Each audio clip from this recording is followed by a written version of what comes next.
సాయిరామ్. సాయి బిడ్డలందరికీ కూడా నమస్కారం ఫ్రెండ్స్.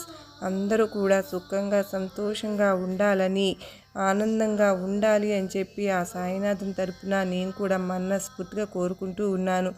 ఈరోజు సాయినాథుడు అందించే సందేశం ఏంటి అంటే కనుక, తల్లి చూడగానే ఈ గురువారం నన్ను తాకమ్మా, నీకు 50 లక్షలు నీ చేతిలో పెట్టి వెళ్తాను, వద్దు అని చెప్పి వెనక్కి పంపకమ్మా అని చెప్పి ఏదో ఒక తెలియని సందేశాన్ని ఈరోజు సాయినాథుడు మనకు అందించాలి అని చెప్పి అనుకుంటూ ఉన్నారు ఫ్రెండ్స్. మరి సాయినాథుడు ఏ సందేశం అందించినా కూడా అది మన భవిష్యత్తుకు పునాది అని చెప్పి మనందరికీ కూడా తెలిసిన విషయమే కదా. మరి సందేశం వినే ముందు ఎవరికైతే బాబా వారు అంటే నమ్మకం ఉంటుందో వారందరూ కూడా ఈ వీడియోకి ఒక చిన్న లైక్ ఇచ్చి వీడియోని వినడం అయితే స్టార్ట్ చేయండి. దానికంటే ముందు మీరందరికీ కూడా ఒక చిన్న రిక్వెస్ట్ అండి. ఎవరైతే కనుక మొదటిసారిగా మన ఛానల్ను చూస్తూ ఉన్నారో తప్పకుండా మీరందరూ ప్లీజ్ అండి తప్పకుండా సబ్స్క్రైబ్ చేసుకోండి. మీరు చాలామంది చెప్తూ ఉన్నారు, అక్క సందేశాలు మాకు చాలా కనెక్ట్ అవుతూ ఉన్నాయి, ఎంతగానో నచ్చుతున్నాయి, మా మనసులను ఆకట్టుకుంటున్నాయి అని చెప్తున్నారు. మరి అంతగా నచ్చినప్పుడు మీరు చిన్న లైక్ ఇచ్చి మరికొంతమందికి షేర్ చేయటం వల్ల మనకు చాలా మంచి జరుగుతుందండి. బాబావారి సందేశం మరికొంతమందికి చేరి వాళ్ళ జీవితాలలో కూడా గొప్ప అనుకోని మార్పులు కలిగి వాళ్ళు కూడా చాలా ఆనందపడతారు. ఈ ఒక్క పని మీరు తప్పకుండా చేస్తారు అని మీ నుండి నేను ఆశిస్తూ ఉన్నాను ఫ్రెండ్స్. మరి మన సాయినాథుని సందేశం విందామా? మరి బిడ్డ, నువ్వు గురువారం కూడా కదమ్మా ఈరోజు, తల్లి నన్ను ఎంతగానో ధ్యానిస్తూ ఉన్నావు కదా, నాకు పూజ చేశావు కదా, నాకు ప్రసాదము నైవేద్యము సమర్పించుకున్నావు, నాకు హారతి కూడా ఇచ్చుకున్నావు, మనసు కొంచెం స్థిమితంగా ఉంది కదా బిడ్డ.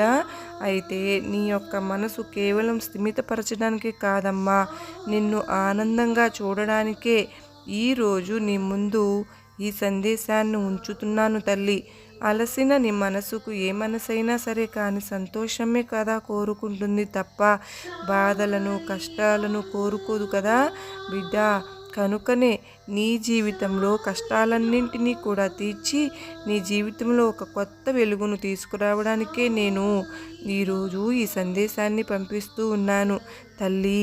ప్రతి మనిషి జీవితంలో అనారోగ్య సమస్యలు ఉంటాయి, లేదా ఆర్థిక ఇబ్బందులు కూడా ఉంటాయి, లేదా చదువుకున్న దానికి ఉద్యోగం రాక ఖాళీగా కూర్చుంటూ ఇబ్బంది పడిపోతూ ఉంటారు, లేదా ఎంత కష్టపడినా కూడా కష్టానికి తగిన ప్రతిఫలం అనేది రాక ఇబ్బంది పడిపోతూ ఉంటారు.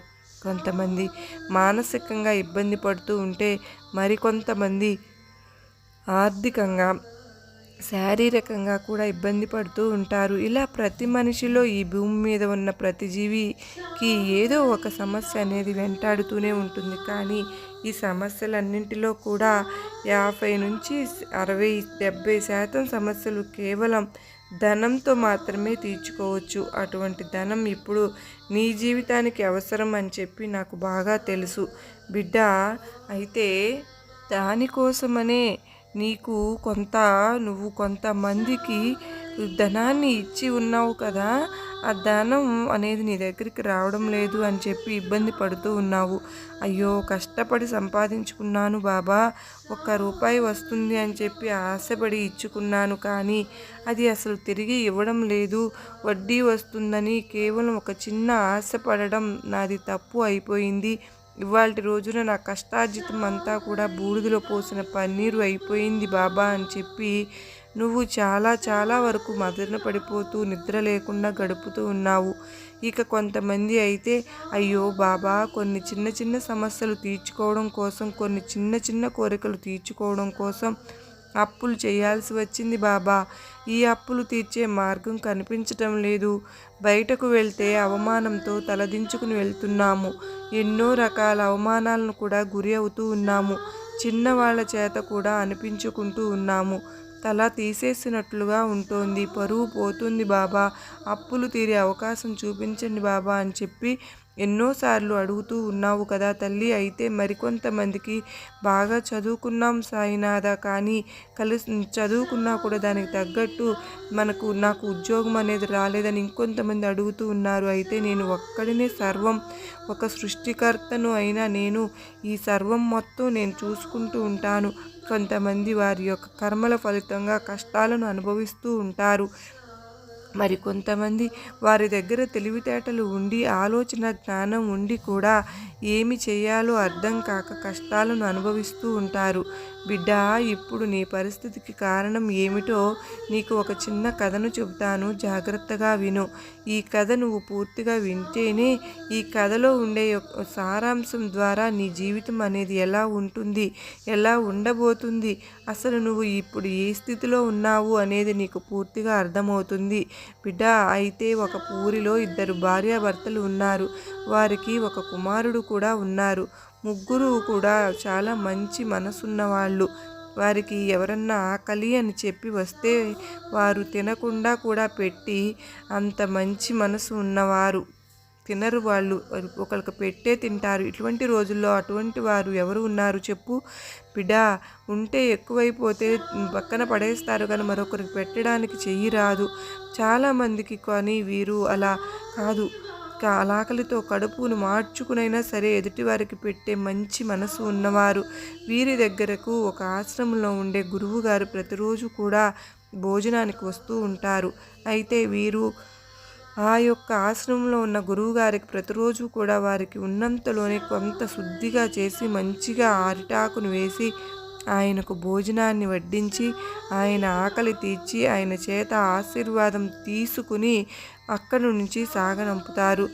అయితే కొన్ని సంవత్సరాల నుంచి ఉండటం వలన ఒకరోజు చాలా చాలా తక్కువ బియ్యం ఇంట్లో ఉన్నాయి.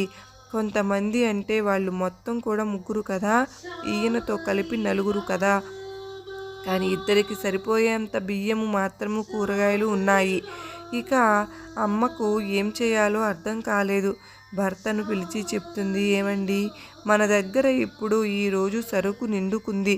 బియ్యం చూస్తే 2కు వస్తాయి, కూరగాయలు చూస్తే ఆ 2, 3 ఉన్నాయి కనుక ఈరోజు నేను పస్తూ ఉంటాను, మీరు బాబు స్వామి తినండి అని చెప్తుంది. అప్పుడు ఆయన ఏమంటాడు అంటే, అయ్యో పర్వాలేదు, నువ్వు ఇంటి చాకరీ చేసుకుంటూ ఉన్నావు కదా, నువ్వు తిను, నేను పస్తూ ఉంటాను, నువ్వు అబ్బాయి తినండి, నేను స్వామి అని పెట్టి అని చెప్పి అంటారనమాట. అలా చేస్తుంది. ఇలా వీళ్ళు 3 మాట్లాడుకునేటప్పుడు వాళ్ళ బాబు కూడా విని, వద్దు నేను ఉంటాను, స్వామి కూడా ఎదురు చూస్తూ ఉంటారు, స్వామికి భోజనం పెట్టి మీరిద్దరూ ఎంతో కష్టపడుతున్నారు, మీరు తినండి అని బాబు అంటాడు. ఇలా వీళ్ళిద్దరూ 3 అనుకుంటూ ఉండగా ఆ స్వామి వస్తూ ఉంటారు భోజనానికి. అంటే వారు చెప్పుకుంటున్న మాటలు ఆ స్వామీజీ చెవిలో అయితే పడతాయి.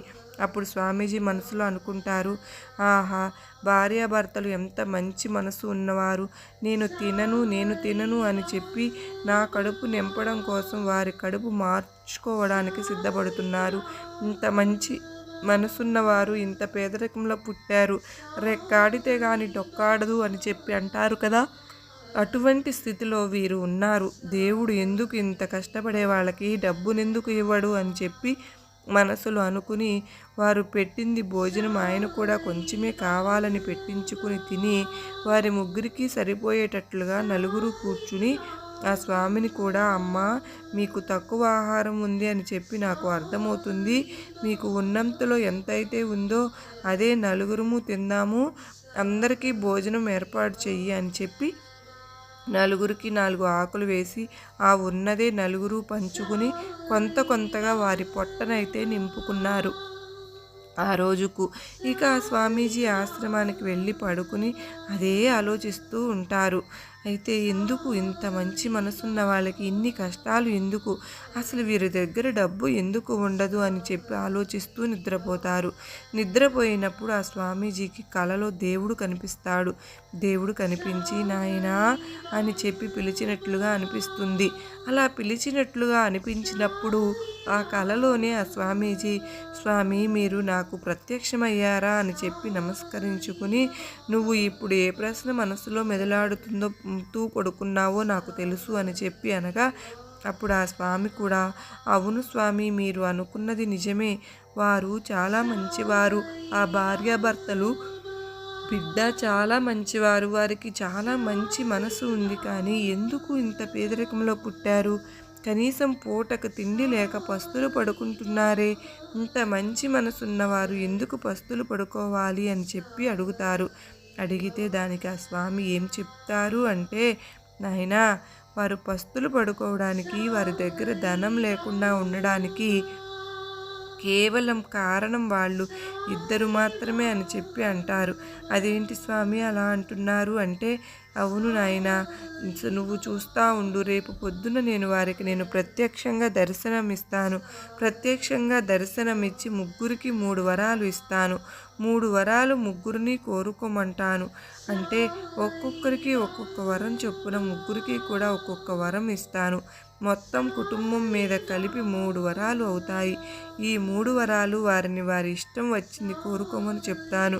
వారు కనుక వారి జీవితాలలో ఒక కొత్త మార్పు తెచ్చుకోవాలి అనుకుంటే, వారి జీవితాలకు ఉపయోగపడే వరాలు కోరుకుంటారో లేదో నువ్వే చూడు. వారి కష్టాలకు వారి కారణం అని చెప్పాను కదా, అది ఎంతవరకు నిజమో నీ కలలో నువ్వే చూడు అని చెప్పి ఆ యొక్క ఆశ్రమంలో ఉన్న గురువు గారికి దేవుడు చెప్తాడు. సరేనని చెప్పి ఈయన పడుకుంటాడు. ఇక అన్నట్లుగానే మొదట దేవుడు ఆ భార్యను కనిపిస్తాడు. భార్యాభర్తల్లో భార్యకు కనిపిస్తాడు. భార్యకు కనిపించి, అలా భార్యకు కనిపించిన తర్వాత ముందు ఆ అమ్మాయి షాక్ అయిపోతుంది. అయ్యో స్వామి, మీరు నాకు దర్శనం ఇచ్చారా, నాది ఎంత గొప్ప అదృష్టము అని చెప్పి అదంతా కూడా జరిగిన తర్వాత, అవును తల్లి, మీ జీవితాలలో అదృష్టాన్ని ప్రసాదించడానికి నేను నీకు ప్రత్యక్షమయ్యాను. నీకు ఏమి వరం కావాలో కోరుకో అని చెప్పి అడుగుతారు స్వామి. అప్పుడు ఆవిడ ఏం కోరుకుంటుంది అంటే, నేను ఇంకా చినిగిన బట్టలతో ఉన్నాను, పాత బట్టలతో చాలా అంధకారంగా ఉన్నాను, నాకు మంచిగా మహారాణులు వేసుకునే బట్టలను ఇవ్వండి. ఆ బట్టలతో పాటు నా శరీరపు రంగు కూడా మంచి ఛాయతో ఉండేటట్లుగా చూడండి. ఒక అందమైన స్త్రీలాగా నన్ను మార్చండి అని చెప్పి కోరుకుంటుంది. భార్య అలా కోరుకోగానే తదాస్తు అని చెప్పి భగవంతుడు అంటాడు. అప్పుడు ఆవిడ చాలా చక్కటి అందమైన అమ్మాయిలాగా ఉంటుంది అనేటట్లుగా మారిపోతుంది. ఇక అలా మారిన తర్వాత ఆవిడ అద్దంలోకి వెళ్ళి చూసుకుని, ఆహా, నేను చాలా అందంగా ఉన్నాను అని చెప్పి భర్త దగ్గరకు వెళ్తుంది. భర్త పేదరికంలో ఉన్నారు కదా, భర్త కూడా చినిగిన లుంగి, చినిగిన చొక్కా వేసుకుని జిడ్డు కారిపోతూ చాలా అంధకారంగా ఉంటాడు. ఆ భర్తను చూసి మనసులో ఈ అందంగా మారిన భార్య ఏమనుకుంటుంది అంట, ఆహా, నేను ఇంత అందంగా మారాను, నాకు ఈ భర్త ఏ మాత్రము నచ్చలేదు అని చెప్పి మనసులో అనుకోవడం మాత్రమే కాకుండా దానికి తగ్గట్లుగా ఆవిడ కూడా ప్రవర్తిస్తూ ఉంటుంది. అతనంటే ఇష్టం లేనట్లుగా మాట్లాడడం, అతని పక్కన నుంచోవడానికి కూడా ఇష్టపడకుండా ఉండడం, అలా ప్రవర్తిస్తుంది. అలా ప్రవర్తించే సమయంలో భగవంతుడు ప్రత్యక్షమయ్యి భగవంతుడు అతనికి ఏం వరం కావాలి అని చెప్పి అడుగుతాడు. అప్పుడు భర్త అంటాడు, భర్త మనసులో అనుకొని, తాను ఎంత అందంగా ఉండబట్టే కదా నన్ను లెక్క చేయడం లేదు, నన్ను కనీసం పక్కన నుంచోవడానికి కూడా తను ఇష్టపడడం లేదు, ఇటువంటి భార్య ముసలిదానిగా మారిపోతే చూడాలని ఉంది అని చెప్పి అనుకుని అప్పుడు అడుగుతాడు, స్వామి, నా భార్య అందంగా మారింది కదా, తను ముసలి రూపంలో మారిపోయేలా వరాన్ని ఇవ్వండి అని చెప్పి అంటాడు. అప్పుడు భగవంతుడు తదాస్తు అని చెప్పి అంటాడు. నిమిషాల్లోనే అందంగా మారిపోయిన నిమిషాల్లో ముసలి అమ్మాయిలాగా కూడా మారిపోతుంది. ఇక బిడ్డ దగ్గరికి వెళ్తాడు భగవంతుడు. ఆ బిడ్డను, నాయనా, నీకు ఏం వరం కావాలని కోరుకో అని అడుగుతాడు. అప్పుడు ఆ బిడ్డ ఏం చెప్తుంది అంటే, నా యొక్క మంచి చెడులు చూడాలి అమ్మా, నాన్న జాగ్రత్తగా కాపాడుకోవాలి అన్న, నాకు తల్లి చాలా ముఖ్యం, నా తల్లి మొదట ఎలా ఉండేదో అలాగే చూడండి స్వామి అని చెప్పి అడుగుతాడు. అప్పుడు సరేనని చెప్పి తదాస్తు అంటాడు భగవంతుడు.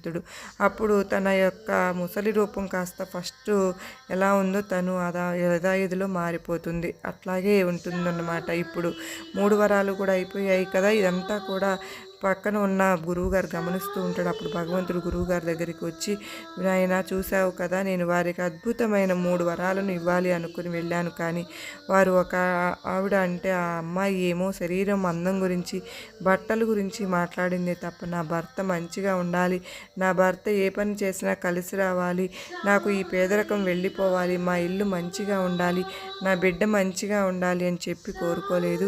భర్త దగ్గరికి వెళ్ళినప్పుడైనా కానీ భర్త కూడా మాకున్న ఈ పేదరికం వెళ్ళిపోవాలి అని చెప్పి కోరుకోలేదు.